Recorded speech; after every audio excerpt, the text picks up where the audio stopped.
momentum and inspiration he built for Democrats in the 2016 campaign. Their comments on the future of the Democratic Party coming at the tail end of this unity tour and at a time when red state Democrats are calling on party leaders for help in upcoming special elections. Joining me now, Democratic Congresswoman Lois Frankel. She's a member of the Foreign Affairs Committee as well as the Transportation and Infrastructure Committee. Good morning. It's good to have you here. And as you listen to those sound bites, you get the impression Tom Perez is really willing to have the party adopt more progressive policies in order to win elections coming up. Good morning, Thomas. Very good to be with you. Well, let me tell you sort of an anecdotal story. Yeah, I've been in politics a long time, and I would say if you had had me have a town hall 2 or 3 years ago before this election, literally maybe I'd have 8 people show up. 2 of them would be friends, and 2 of them would probably fall asleep while I was giving my remark. Now, really what's happening in town hall after town hall, it's standing room only. People are agitated, and really the best anecdote that we have right now is the President of the United States, Donald Trump, because I just see all over, not just all over where I live, and every place I go, people are so agitated and so afraid. They see him trying to defund Planned Parenthood, slash environmental regulations, build ridiculous walls. I mean, I could go on and on.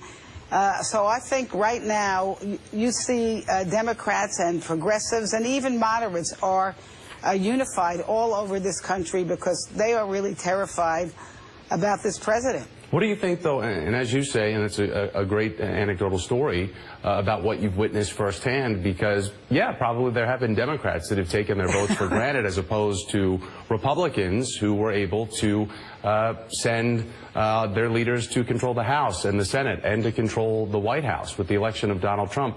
In your opinion, should Senator Sanders be one of the leading voices for your party if he refuses to identify clearly as a Democrat? Well, I think we should have a very big tent. And what I say about politics, everything is relative. I happen to like Bernie Sanders' politics. I am a progressive.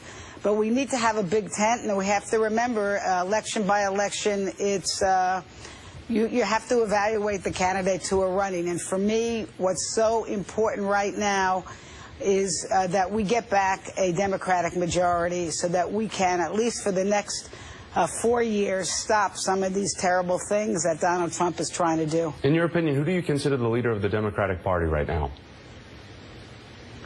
Well, for me, of course, in the House, it is Nancy Pelosi. Nationally, Tom Perez. But, of course, we have great leaders, and I do consider Bernie Sanders a leader. Listen, I don't think it's the labeling isn't what is important. What's important are the values and what fighting for. And the lightning rod of President Obama, or former President Obama, he's going to be coming out publicly for his first time tomorrow in Chicago, giving a speech at the University of Chicago. We saw in the earlier part of the show a phone call he had with the French candidate, Emmanuel Macron, for the French election. Do you think that President Obama could come out jumping back into politics instead of being a goodwill ambassador, be more of the type of leader you need to take a Trump head on? Well, I think what the President Obama is going to do, and I hope he'll be doing as he travels around the country, is helping us win back state legislature and governorships and getting the redistricting situation in one where Democrats can start winning seats. And so the one thing I want to ask you about specifically, you just returned to the U.S. after a trip to the naval base in Japan as well as the DMZ. That separates North and South Korea. Right now the tensions are extremely high. Are you satisfied with what you saw there? And can you explain the feeling you got, the mood that you got about our allies in that region as opposed to North Korea's threats?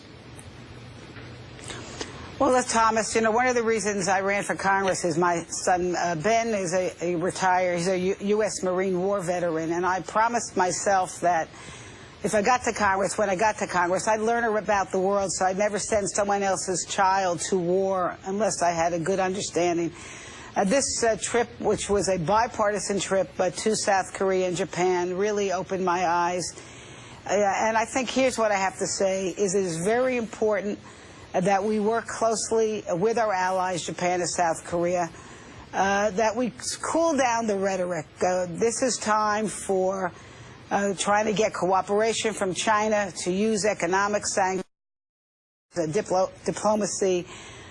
There is absolutely a military action, a preemptive strike would be devastating. It would be, not only would it be counterproductive to our own national security, it would probably lead to the harm of millions of South Koreans and many, many Japanese citizens. So I would say, my experience was that the military on the ground, they were calm, they were collected, and they understood the situation. We appreciate your insight, Congresswoman Lois Frankel of Florida. Good to have you on this morning. Thank you. Good to be with you.